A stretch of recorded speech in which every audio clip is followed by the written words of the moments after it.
Today I would like to present an example of a time when it would be very important for a child to have resiliency. Many children experience moving in their lives. Some children may move once, some may move a few times, some may move several times. In each case, it is important to remember that a child may well be leaving behind significant people and a very familiar place.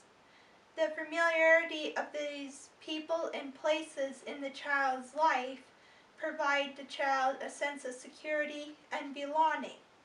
And moving for many children can be very stressful and it can be scary. As adults, it is important for us to help build resiliency in a child and to help them look at the positives of this situation and help them to adjust. To illustrate this point, I'm going to be reading a story that I had as a child. It's called When Grover Moved to Sesame Street. It is by Jocelyn Stevenson and illustrated by Tom Cook. And we are going to see how Grover's mother and his friends helped him to build resiliency when he moved. So I hope you enjoy this story as I read. Grover Monster did not always live on Sesame Street. A long time ago, he lived in a different neighborhood and his friend Minnie lived next door. One day when Grover and Minnie were playing in Grover's room, Grover's mommy walked in. "Grover," she said, "I have good news. I have a new job." "Oh, Mommy, that is terrific," said Grover. "Yes," she said, "but it means we must move to a new place, a place called Sesame Street."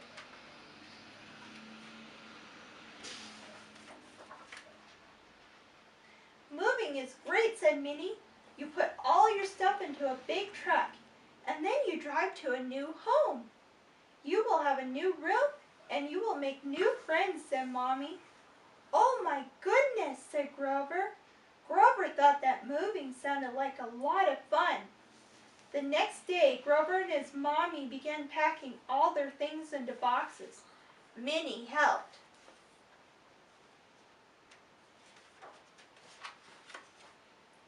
They packed Grover's cowboy hat and his stick horse.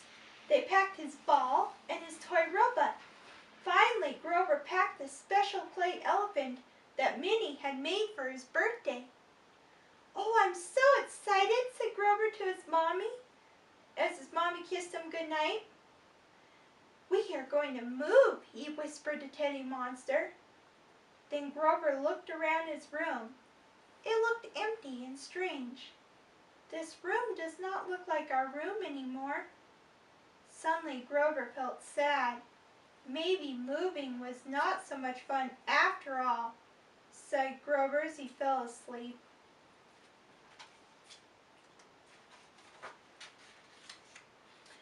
The next day, Grover ran into the kitchen where his mommy was packing boxes. "Mommy," he wailed, "guess what? Minnie says that she is not coming with us." Grover's mommy gave him a big hug. "Of course not, dear," she said. "Minnie will stay here with her family. After we are settled into our new home, Minnie may come and visit us." On moving day, the biggest truck that Grover had ever seen pulled up in front of the house. Grover was so excited that he forgot all about being sad. "Look, Grover," said his mommy. "This is the moving van that will take our things to Sesame Street." "Please be careful with my elephant," said Grover to the movers. "My friend Minnie made it." When the van was loaded and the house was empty, Grover hugged Minnie goodbye. "I'm sorry to move away," sniffed Grover, "but you can come and visit me on Sesame Street very soon." So Grover waved goodbye to his house, to his street, and to his best friend Minnie. As Grover and his mommy drove the many miles to Sesame Street, he began to worry again. "It will not be any fun without Minnie," he said. "You will make many nice new friends on Sesame Street," she told him. "Just wait and see." Finally, Grover and his mommy arrived on Sesame Street. The movers took all the boxes out of the van and carried them into the new house. Grover and his mommy brought in the things from the car. "Let's go look at your new room first and unpack all your toys," said Grover's mommy. "Oh, goody," said Grover.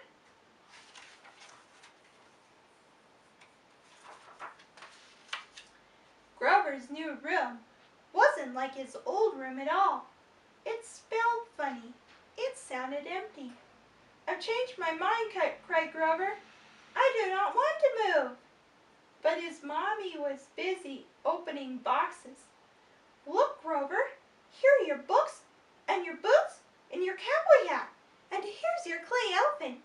Put him in a special place." Then Grover helped his mommy unpack his boxes. "There," said Grover's mommy when everything was put away. "That's more like home." Grover looked around his new room and he felt better. "This is a nice new room," he said, "but I wish I had some friends to come and play." "You will make friends soon," his mommy said.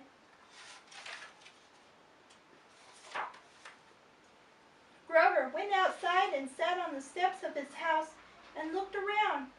"Hello, everybody," he said down the empty street. "Grover Monster is here. Where are my new friends?" He waited and waited, but no one came to meet him. Grover wished that he was back in his old neighborhood. He wished it so hard he hurt inside. Grover began to cry. "Why are you crying?" asked the giant yellow bird. "I'm crying because I don't have any new friends," sobbed Grover. "Gee, that's terrible," said the bird. "I don't have any new friends either." And he started to cry too. "Wait," said Grover. "I have an idea. I will be your new friend." "You will?" said the bird. "Then I will be your new friend. My name is Big Bird. My name is Grover Monster." "Hey, everybody," Big Bird called down Sesame Street. "Come and meet my new friend, Grover Monster." Then Big Bird introduced a little girl with braids, two fellows in striped shirts, and a blue monster with round googly eyes. "Hi, Grover," they all said. "I'm Betty Lou. I'm Ernie. I'm Bert. Me, Cookie Monster. Welcome to Sesame Street." "Oh, I, Grover, am so glad to meet you." Grover's new friends took him down Sesame Street to Hooper's store. They showed Grover the fix-it shop. Then they took him to meet a grouch named Oscar and to see Big Bird's nest. As they walked back to Hooper's store, Grover invited everyone to come and see his new room. "I think I'm going to like it here on Sesame Street," Grover told his new friends. And we even see his friend Minnie and her mother coming to visit him. And that's the end of the story. I hope that you enjoyed it, and I hope that you learned something about resiliency. Thank you very much.